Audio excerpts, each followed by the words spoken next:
పాత్రికేయ సోదరులకు, మీడియా మిత్రులకు అందరికీ నమస్కారం. Good morning. సాంప్రదాయని సుప్పిని శుద్ధపూసని ఈ కథ విన్నప్పుడు నాకు బాగా అనిపించి ఈటీవీకి పంపించాను విన్ వాళ్ళకి. సో వాళ్ళందరికీ కూడా నచ్చి ఈ ప్రాజెక్ట్ నాకు అప్పచెప్పారు. సో ఈటీవీతో అనుబంధం అనేది నాకు ఇప్పుడు కాదు. ఆ కంపెనీలో నేను గడిచిన 25 సంవత్సరాల్లో 30 సంవత్సరాల్లో ఒక 5-6 సినిమాలు చేశాను. లాంగ్ రిలేషన్ ఇది. ఒక సినిమాతోనో లేదంటే ఒక ఈవెంట్తోనో పోయేది కాదు. ఎస్పెషల్లీ నా రిలేషన్ విత్ బాపినీడి గారు. నేను ఈరోజు మీ ముందు మళ్ళీ కనపడటానికి కారణమే ఆయన. సో నాకు మోర్ దెన్ వాస్తవంగా ఈ సందర్భంలో ఆ ఒక్క మీటింగ్ అనేది నా లైఫ్లో నేను ఎప్పటికీ నేను చనిపోయే వరకు కూడా మర్చిపోలేను. ఎందుకంటే ఆ నెక్స్ట్ మంత్ నాకు హోప్ లేదు. అంటే హోప్ లేదంటే హైదరాబాద్లో బతకాలంటే చాలా డబ్బులు కావాలి. అలాంటి పరిస్థితుల్లో సరే అక్కడి నుంచి నడపాలంటే, బండి నడపాలంటే కష్టమైన పనే. ఊరు వెళ్ళిపోదాం అనుకున్న పరిస్థితి అది. ఎందుకో తెలియదు, మైండ్లోకి ఆయన వచ్చారు. వచ్చినప్పుడు వెళ్ళి కలిశాను. నా దగ్గర 2 రీమేక్లు ఉన్నాయి, ఏమన్నా చేస్తారా అని అడగటానికని వెళ్ళాను అనమాట. ఆయన వాళ్ళు చూస్తారు అని సాయి గారిని, నితిన్ గారిని పిలిచి చెప్పారు, అది చూడండి అమ్మా అని. ఆ తర్వాత సరేనండి అనుకున్నాను. హోప్ అయిపోయింది, ఇంకా ప్యాకప్ ఇంటిక్కడి నుంచి హైదరాబాద్ నుంచి అని అనుకున్నాను. అని బయటకు వస్తుంటే ఆయన పిలిచి, శివాజీ నువ్వు యాక్ట్ చేయొచ్చు కదమ్మా అని అన్నారు. సార్ నేను ఎప్పుడు చేయడం లేదు, ఇస్తే చేస్తా సార్, ఇస్తే చేస్తామని ఆయనే అన్నారు. ఖచ్చితంగా చేస్తానండి. సరే అమ్మా అన్నారు. బట్ అక్కడి నుంచి బయటకు వచ్చిన తర్వాత 1 అవర్కి బిగ్ బాస్ ఆఫర్ వచ్చింది. కానీ నేను ముందు అక్కడ మాట ఇచ్చాను కదా అని నేను వాళ్ళకేం చెప్పలేదు బిగ్ బాస్కి. కానీ వీళ్ళకి చెప్పాను. చెప్తే వీళ్ళు అప్పటికే 90s సారీ అక్కడ వచ్చిన తర్వాత ఎప్పటికో నాకు వీళ్ళు 90s పంపించారు ఒక 1-2 months తర్వాత. సరే చేస్తానని చెప్పాను. చేస్తానని చెప్పిన తర్వాత బిగ్ బాస్ ఆఫర్ వచ్చింది. కానీ బిగ్ బాస్ ఆఫర్ వస్తే నేను, మనవాడు ఉన్నాడు కదా, తనకి చెప్పాను నేను ఇప్పుడు చేయలేను, 2 ఒకేసారి. రఘు చెప్పాడు 2 ఒకేసారి అయిపోతున్నాయి. రఘు అయినా ఒకసారి చెప్తాను నేనని బాపినీడి గారికి, నితిన్ గారికి చెప్పాను, సాయి గారికి చెప్పలేదు. చెప్తే బాపినీడి గారు అన్నారు వీళ్ళతోటి చేయమను, అది కూడా యాక్సెప్ట్ చేయమను, దాని పరిస్థితిని బట్టి చేద్దాం మనం అని చెప్పి కరెక్ట్గా 1 monthలో నా పార్ట్ పూర్తి చేసి పంపించారనమాట. అలా లైఫ్లో ఏ పాయింట్ ఎక్కడ మనకి అవకాశాన్ని ఇస్తుందో తెలియని సందర్భంలో లిటరల్గా, ఎందుకంటే ఏదన్నా నేను చెప్పేసే మనిషిని. సో నాకు ఆ పరిస్థితుల్లో నేను ఫ్యామిలీని రన్ చేసే పరిస్థితి కాదు. ఊళ్ళో ప్రాపర్టీలు ఉన్నాయి, కానీ ఆ పరిస్థితి కాని సందర్భంలో నాకు ఈటీవీ బాపినీడి గారు, ఆ సంస్థ నాకు అవకాశం ఇచ్చి మళ్ళీ ఈరోజు మీ అందరి ముందు నిలబడటానికి కారణమైంది. అది ఎప్పటికీ మనం పోయే మన లాస్ట్ బ్రెత్ వరకు కూడా మనం మర్చిపోలేనటువంటి నేను ఒక సంఘటన అది. సో అలా వాళ్ళు నాకు సినిమా అప్పచెప్పారు. అదే ఈ సాంప్రదాయని సుప్పిని శుద్ధపూసని. సుధీర్ కొత్త అయినా కూడా కథ బాగా చెప్పాడు, ఖచ్చితంగా తీస్తాడు అనుకున్నా. బట్ నేనేంటంటే నేను ప్రతి ఒక్కటి దగ్గరుండి చూసుకోగలనే ధైర్యం నాకు. చిన్నపిల్లలు మనం గట్టిగా చెప్పి కూడా చేయించుకోవచ్చు, ఆ ధైర్యం ఉంది నాకు.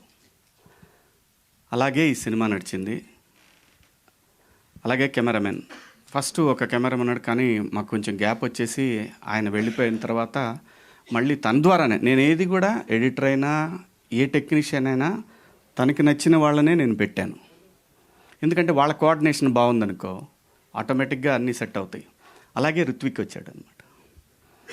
రిత్విక్ది కూడా ఏ విషయమైనా సరే, ఈ కథ విషయం కానీ, ఈచ్ అండ్ ఎవ్రీథింగ్, ఆర్టిస్టులు కానీ, టెక్నీషియన్లు కానీ, సాంగ్ కానీ, ఏదైనా సరే ఎవ్రీథింగ్ మనం వెనక్కి చెప్పే చేస్తాం. ఎందుకంటే వాళ్ళు రెస్పాన్సిబిలిటీ ఇచ్చినప్పుడు చెప్పాల్సిన బాధ్యత మన దగ్గర ఉంటుంది. అలా ఈ సినిమా చేయటం జరిగింది. ఈ సినిమాకి ఇంకా చాలామంది పనిచేశారు బ్యాక్గ్రౌండ్లో. డైరెక్షన్ డిపార్ట్మెంటు, అలాగే డిఓపి, ఆర్ట్ వాళ్ళు, ఆర్టిస్టులు. ఈ సినిమాలో మీరు చూస్తే ఈ సినిమాలో నాకు కూడా తెలీదు అలా అలా ఉంది సినిమా అనే విషయం నాకు తెలీదు. మీరు ప్రతి సీన్లో ఒక కొత్త ఆర్టిస్ట్ని చూస్తారు. అందరు కూడా ఫెమిలియర్, బాగా పాపులర్ ఆర్టిస్టులే. ఒక 30 మంది పైనే ఉంటారండి. చాలా బాగుంటుంది సినిమా. ఫ్యామిలీ అందరూ కూర్చొని సంక్రాంతి పండగకి ఎలాగైతే మనం ఒక సినిమా చూస్తామో అలా చూడగలిగినటువంటి ఒక సినిమా. ఈ సినిమాలో సాంగ్ కూడా సెకండ్ హాఫ్లో నాకేంటంటే, నేను ఎప్పుడో ఒక 20 ఏళ్ల క్రితం ఈ పాయా సాంగ్ని నేను వినటం జరిగింది. ఒక 20-25 ఏళ్ల క్రితమే విన్నాను. అది సయ్యద్ షాబుద్దీన్ గారు అని ఓల్డ్ సిటీలో ఉంటారు. ఆయన స్టాండప్ కమెడియన్ అని. ఆయనది ఈ సాంగ్ యాక్చువల్గా. ఆయన్ని పిలిచి వాళ్ళ దగ్గర రైట్స్ తీసుకొని ఆ ట్యూన్ తీసుకున్నాం అనమాట. ట్యూన్ తీసుకొని లిరిక్స్ కూడా హిందీలో ఉన్నాయి, అది కూడా రిలీజ్ చేస్తాం. ఉర్దూ లిరిక్స్ ఆయనే రాశారు, అది కూడా రిలీజ్ చేస్తాము. అది కూడా కంపోజిషన్ అయిపోయింది, అది వేరే ఆయన చేశాడు. సో తర్వాత మనోడికి బోలేకి పిలిచి, బోలే హిందీది వర్కౌట్ అయ్యేట్టు కనపట్లేదు, ఇది నువ్వు తెలుగులో చేయగలవా అని చెప్పి పిలిస్తే మనోడు అసలు 2 డేస్లో బ్రహ్మాండంగా ఒక ఆర్డర్ సెట్ చేసి ఇచ్చాడు. ఇంకా ఆ తర్వాత చిన్నగా అన్నీ డెవలప్ అయ్యి బ్రహ్మాండంగా చేశాడు. Thank you Bole. Lyric writer కూడా, ఆయన పేరేంటి తెలుగుకి మర్చిన ఆయన పేరు, మనోజ్ అని ఆయన చేశారు, రాశారు. షాబుద్దీన్ గారి లిరిక్స్కి సిమిలర్గా ఉంటాయి, కానీ డెఫినెట్గా చాలా బాగా రాశాడు. ఉర్దూది ఒక రకంగా ఉంటే ఈ లిరిక్స్ ఇంకో రకంగా ఉంటాయి. అందరూ చాలా ఎవరిని ఏం అడిగినా సరే ప్రతి ఒక్కళ్ళు కూడా రైట్ ఫ్రమ్ డిఓపి. తను ఆల్బమ్స్ చేసేవాడు బాలీవుడ్లో, అలాగే ఇన్స్టిట్యూట్ నుంచి వచ్చాడు తను. జనరల్గా ఇన్స్టిట్యూట్ వాళ్ళు అంటేనే కొంచెం అంతా ఓ పద్ధతిగా సెటప్ ఉంటుంది. మనకేం అలవాటు అయి ఉంటుంది, పెట్టు తీసేయని చెప్తాం. ఆ చిన్న వాళ్ళు ఏంటంటే కుర్రాళ్ళు కదా, ఏంటి వరుస పెట్టి తీసేయమంటాడేంటి, లైటింగ్ టైం ఏంటానికి చిరంజీవి గారి సినిమానా ఇదే, శివాజీ సినిమా అనేవ్వండి నేను. అది అలాగే ఎడిటర్ మనోజ్ గారు కానివ్వండి, మా డైరెక్షన్ డిపార్ట్మెంటు శివ, మావాడు విక్రమ్, అలాగే మా డిఓపి డిపార్ట్మెంట్లో చాలామంది ఉన్నారు, మాధవ, సమిత్, సాయి, అందరూ కూడా అంతా యంగ్స్టర్స్. నాకన్నా ఎక్కువ కొంచెం చిన్నాళ్ళు, నాకు వాళ్ళకి పెద్ద డిఫరెన్స్ ఉండదు. ఇందాక లయ అంటుంది, నేను ఎంగే లయ, మనం పోయే వరకు మనం ఎంగే, ఇది మాత్రం గుర్తుపెట్టుకో. అలాగే ఈ సినిమాలో రఘుబాబు గారు ఉన్నారు, పృథ్వీ గారు ఉన్నారు, అలీ గారు, చమ్మక్ చంద్ర, ధన్రాజ్, అలాగే నేను తమ్ముడు మీ ముందే ఉన్నాడు ప్రిన్స్. నిజంగా చెప్తున్నాను, చాలా బెస్ట్ యాక్టర్ ప్రిన్స్. చాలా డిఫరెంట్ షేడ్స్ ఉన్నాయి తనలో. ఈ సినిమా ద్వారా మీరు ఇంకొక రకమైన ప్రిన్స్ని చూస్తారు. అద్భుతంగా చేశాడు, మంచి ఆర్టిస్టు. ఇలా చెప్పుకుంటూ చాలామంది ఉన్నారు. చమ్మక్ చంద్ర ఉన్నాడు, రాకెట్ రాఘవ, చిత్రం సీను, ఇమ్మాన్యుయల్, మొత్తం మీకు 45 సీన్లు ఎన్నో ఉంటే 45 మంది ఆర్టిస్టులు కనబడతారు మీకు. ఎక్కడ కూడా ఒక్కళ్ళు కూడా రిపీట్ అయినట్టు కనిపించదు ఏ సీన్లో కూడా. ఆర్టిస్టులు కానివ్వండి, టెక్నీషియన్లు కానీ ప్రతి ఒక్కళ్ళు కూడా చాలా బాగా కోఆపరేట్ చేశారు. కాబట్టి ఈ సినిమాని అనుకున్న దానికన్నా ఒక 7-8 రోజులు ఎక్స్ట్రా పడింది అంతే తప్ప, కరెక్ట్గా యాజ్ ఇట్ ఈజ్ ఏమైతే అనుకున్నామో అన్ని రోజుల్లోనే చేశాము. నాకు ఈటీవీ విన్ సాయి గారు కానివ్వండి, ఏదైనా సరే ఒక మాట మీద అనుకొని పోతూ ఉంటాం అంతే తప్పితే పంతాలు పెట్టుకునే పరిస్థితి అయితే లేదు ఈ సినిమాకి ఖచ్చితంగా. ఎందుకంటే ఎనీడే ఇది విన్ సినిమా అంటే వాళ్ళ ఫండింగ్తో నేను చేసిన సినిమా. నా దగ్గర డబ్బులు లేకుండా వాళ్ళ దగ్గరికి వెళ్ళినప్పుడు నాకు వీళ్ళు నన్ను ప్రొడ్యూసర్గా సినిమా చేయమని ఇచ్చారు. అలాగే లయ గురించి ఎంత చెప్పినా తక్కువేనండి.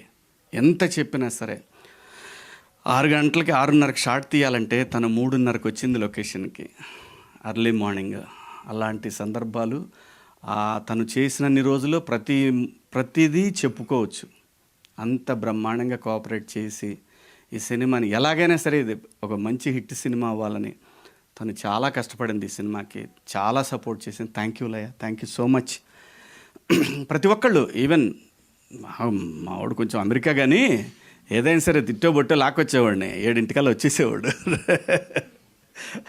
అందరూ జిత్తు డ్యాన్స్ మాస్టర్ జిత్తు, మన బండ్ల గణేష్ గారితో ఎరగదీసాడు మూమెంట్స్ అన్నీ కూడా. ఈ సందర్భంగా గణేష్ అన్న నాకు తెలిసి ఎవరు అడిగినా చేసేవాడు కాదు, ఎవరు అడిగినా చెయ్యడు 100%. ఎందుకంటే నేను ఇండస్ట్రీకి వచ్చిన దగ్గర నుంచి నాకు పరిచయం ఉండి నన్ను సపోర్ట్ చేసినటువంటి వ్యక్తి బండ్ల గణేష్ గారు.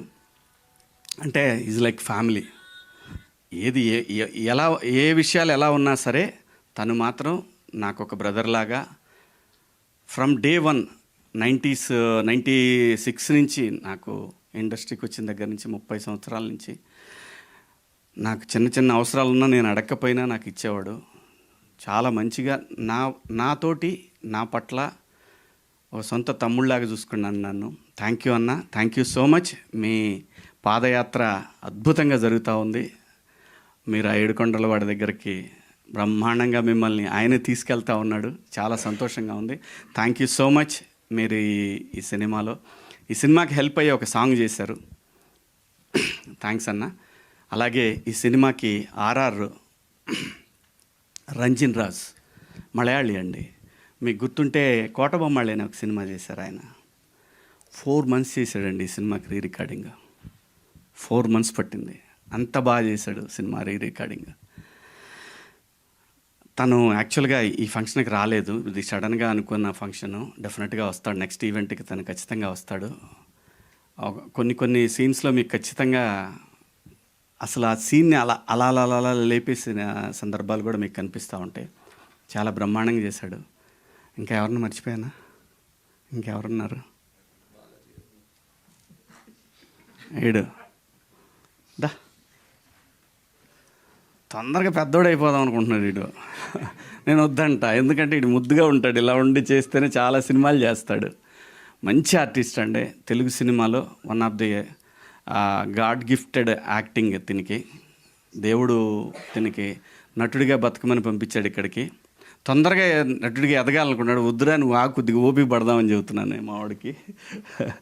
మంచి ఆర్టిస్ట్ అండి. ఎప్పుడు ఫోన్ చేసినా సరే వాళ్ళ అమ్మ నాన్న కూడా బ్రహ్మాండంగా కోఆపరేట్ చేసి, ఎగ్జామ్స్ ఉన్నా కూడా అని అనలేను కానీ ఎగ్జామ్స్ అప్పుడు వాడు ఎగ్జామ్ అయిపోయిన తర్వాత మాత్రం గట్టిగా లాక్కొని వచ్చేసేవాడిని. చాలా బాగా ఇది చాలా సంవత్సరాల పాటు సినిమాలు చేయాలనే కోరిక నాకు. Thank you so much. Thank you Roshan, thank you. అలాగే ఈ సినిమాలో మిత్రుడు కమల్ మొన్న ఎట్లయితే దండోరాలో ఒక మంచి పాత్ర చేశాడో, అలాగే ఈ సినిమాలో కూడా పోలీస్ ఆఫీసర్ క్యారెక్టర్ చాలా బాగా చేశాడు. అలాగే మా అన్న కాదంబరి అన్న, చాలామంది ఉన్నారండి. పేర్లు అంటే గబగబా చెప్పమంటే చెప్పలేను కానీ చాలామంది ఆర్టిస్టులు, ఒక 30 మంది పైన ఆర్టిస్టులు ఉంటారు ఈ సినిమాలో. ప్రతి ఒక్కళ్ళు కూడా ఎవ్వరు కూడా నన్ను డేట్ చెప్తే ఇచ్చారు. అలాగే మేము చేసిన లొకేషన్లు కానీ ఒక పోర్ట్లో చేసామండి. ఫోర్ట్లో కొండవీడు, అక్కడ ఫారెస్ట్ టీం కానివ్వండి, వాళ్ళు కానివ్వండి, అందరు ప్రతి ఒక్కళ్ళు కూడా చాలా హెల్ప్ చేశారు. అలాగే అరకు పాడేరు పోలీసులు కానివ్వండి, అరకులో చేసామండి ఒక 5 రోజులు. చాలా చాలా చాలా చాలా చాలా కష్టపడ్డాం. ఒక మంచి ప్రోడక్ట్ అయితే మీరు రేపు 12వ తారీఖు విన్లో చూస్తారు. దయచేసి విన్ ఎట్లయితే మనకి 90లో ఒక కిక్ స్టార్ట్ అయిందో అలాగే ఈ సినిమాకి నెక్స్ట్ లెవెల్కి వెళ్తుందని ఆశిస్తున్నాను. నేను వెళ్ళాలి కూడా. ఎందుకంటే విన్ అనే ఒక ప్లాట్ఫామ్ ఉంటే, ప్యూర్ తెలుగు ప్లాట్ఫామ్ ఇది ఉంటే ఖచ్చితంగా చాలామంది కొత్త డైరెక్టర్లకి, చాలామంది ఆర్టిస్టులకి ఇది ఒక పెద్ద బూస్ట్. సో మీరందరూ కూడా రేపు 12వ తారీఖు తర్వాత డెఫినెట్గా ఎవరన్నా సబ్స్క్రైబ్ చేసుకొని వాళ్ళు ఉంటే, ఇండియా, అమెరికా, ఆస్ట్రేలియా, బయట దేశాల్లో ఉన్న ప్రతి ఒక్కళ్ళకి కూడా ఇది అవైలబుల్లో ఉంది విన్ యాప్. Please subscribe. ఒక మంచి కంటెంట్ రేపు 12వ తారీఖు మీ ముందుకు రాబోతుంది. Thank you so much. ఇన్నాళ్ళు సపోర్ట్ చేసిన ప్రతి ఒక్కళ్ళకి కూడా థ్యాంక్ యూ. అలాగే గత సినిమాలను ఎలాగైతే దండోరాని హిట్ చేసిన మీ అందరికి కూడా థ్యాంక్స్. ఈ సినిమాని కూడా సూపర్ డూపర్ హిట్ చేస్తారని ఆశిస్తూ సెలవు తీసుకుంటున్నాను. మీడియా మిత్రులకు థ్యాంక్ యూ. అలాగే మా వంశీశేఖర్, ఇంకా మేము ప్రతిసారి చెప్పుకునేదే ఉండదు, మేము ఉన్నామంటే ఖచ్చితంగా మా వెనకాల వంశీశేఖర్ ఉంటారు. మీడియా మిత్రులు మీ అందరికి కూడా పేరున థ్యాంక్స్. వేణు వెంకట గారు అందరికి కూడా thank you so much. Thank you అండి. అండ్ థ్యాంక్ యూ అండి, థ్యాంక్ యూ. సూపర్.